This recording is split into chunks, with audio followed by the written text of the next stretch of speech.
what a difference three days make. So I'm just coming away from Craven Cottage, where it finished Fulham 0, West Ham United 1.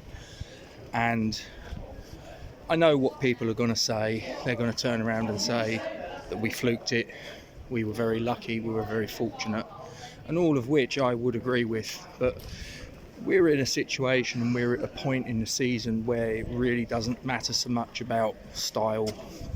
It's more about getting the job done. And I've got to say, what the boys lacked in quality on the pitch, what they lacked in sort of like their passing stats, what they lacked in getting shots on goal, as far as that was concerned, yeah, I can sit here and I can point a finger at them and say that they must do better. But in terms of their energy, in terms of their work rate, their effort, I can't fault them. I really can't. I have to wind back a little bit. And I wasn't actually originally supposed to go to this game, so I'm going to say thank you to Aaron, who come good with a ticket at the 11th hour, and I snapped that up and got myself across to southwest London. First time I've ever been to Craven Cottage, and for anybody that watches the channel regularly, they'll know I've mentioned this before, that I've got a little bit of a soft spot for Fulham Football Club. My great uncle played for them, probably in about the 50s, something like that. I'm told he played with their great captain Johnny Haynes, so I've got a little bit of a soft spot for them through my great uncle. But make no mistake, I wanted the 3 points today. We needed the 3 points today, and it had to come by hook or by crook, and it did. Yes, it was an own goal from Harrison Reed. Obviously, I was at the other end to where the goal was scored, so I can't really give you too much detail on what happened, who it touched and all the rest of it. All I know is that the ball hit the back of the net and we all went absolutely potty behind the goal that Lucas Fabianski was in at that point. Probably if I had to sort of pick out one negative from the first half, it's probably going to be the same old thing, and we said it sort of in the match preview, that Thomas Souček's stats are glaringly there for all to see. I had a little look at half time at what his stats were, and again, they weren't much to talk about. I think from memory they were 13 touches of the ball. He completed 4 passes out of 9 attempted, and again, if you looked at his sort of aerial duels won in terms of his interceptions, in terms of his tackling, the stats there weren't really much to write home about.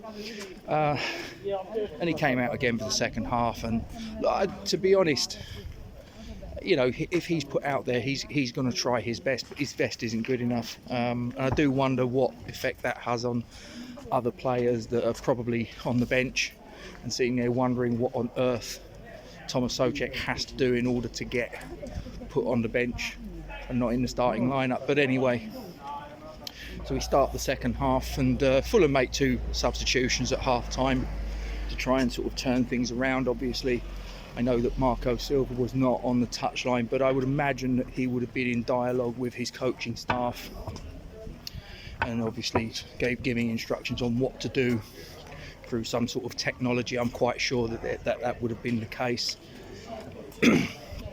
So anyway, they made changes, and that second 45, well, if I thought that the first 45 was painful to watch and at time seemed to really drag, the second 45 was even more so. It was really, really painful at times. But the one thing I have to say, like I say, is that whatever the boys lacked in terms of their attacking quality, in terms of making moves from back to front and working the goalkeeper, which was fairly sort of seldom, and when it did happen it lacked in quality. Like I say, I can't fault them for effort. They really did put a shift in today from minute 1 to minute 90. And like I say, even Thomas Souček, limited though he is, we know obviously what he brings to the table or what he doesn't bring to the table. He had a go, he tried his best isn't good enough, but it is what it is. And we dug in and we showed a great deal of resilience, and I'm a big believer that one of the things you'll find out about people more is in times of adversity rather than times of when everything's going well, and we're in an adverse time at the minute. Obviously our position at the league, you know, coming off the back of a 5-1 reverse, you know, we've had to sort of, as a collective, as a sort of like the team, the coaching staff, the fans, we've all had to basically dig our hands into the dirt and try and construct some way, somehow, a way of getting the 3 points here today. And like I say, it wasn't pretty. And you'll look at the stats and you'll go, we were deficient in this area, we were deficient in that area, we didn't do well enough here, we didn't do well enough there. All of which, like I say, is true. And none of that really matters because we got the 3 points. One other thing I'd like to pay tribute to, I don't know how many support we took, but honestly, for the majority of the game and certainly pretty much all of the second half, I got to say that the West Ham fans were absolutely magnificent. We sung, we jumped up and down, we clapped, we roared the team on, we encouraged them, we criticised them at times, which when it was appropriate was completely fair and necessary.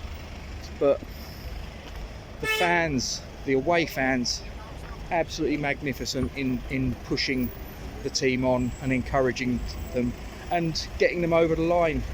You know, we played our part. Do I think David Moyes should stay? Do I think that the Premier League survival is done and dusted? In the answer to both of those questions is no. I don't think that David Moyes should stay. I don't think that this was a tactical masterclass from David Moyes by any stretch of the imagination. I mean, it was said that this was a 4-4-2 formation. I didn't see that. In actual fact, what I saw an awful lot of the time when we had two strikers, if that's what they were, in Ings and Antonio, there were phases of play where those two players were on the edge of our 18-yard box. So I'm not entirely sure it was a 4-4-2. At times it looked more like a sort of like a 6-4-0 or something like that. But like I say, I think we possibly got the 3 points in spite of David Moyes' tactical selections, in terms of his tactics, in terms of his starting 11, in terms of his use of substitutes, which again I can pick holes in. Like I say, I think we won in today in spite of David Moyes, not because of him. Make no mistake, as far as I'm concerned, even if we survive, even if we win the Europa Conference League, I think I would be of a mind to say thank you very much, David, but I think your time at the club is now done, so you need to move on. And do I think that the race to keep out of the bottom three, do I think that it's done? Absolutely not. It is so tight down there. Yes, this win, I believe, has propelled us up to 13th, with obviously the win and the results teams around us.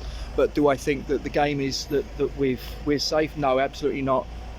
Next league game we've got is obviously Arsenal. The next game that we've got is Thursday night against Ghent. Be interesting to see what team he puts out there, because obviously we got the game against Arsenal 3 days later.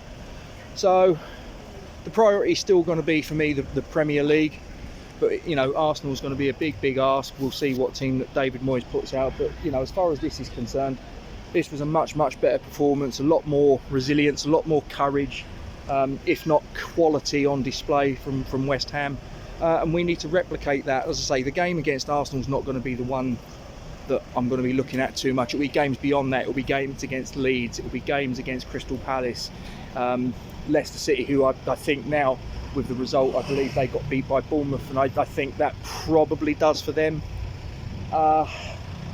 They're the sort of games that we need to win against the relegation rivals. You know, Bournemouth away, as I say, I maintain if we get 3 points in those games, and also thereby taking 3 points away from our direct opponents, that will be massive. That's what we need to do. The Arsenal game is a bit of a free hit. London derby against a team that are very likely going to be Premier League champions. So I'm not really expecting too much there. But as far as this was concerned today, it was much better. Still a lot to work on. Wasn't perfect by any stretch, but we carry on. Come on, you Irons.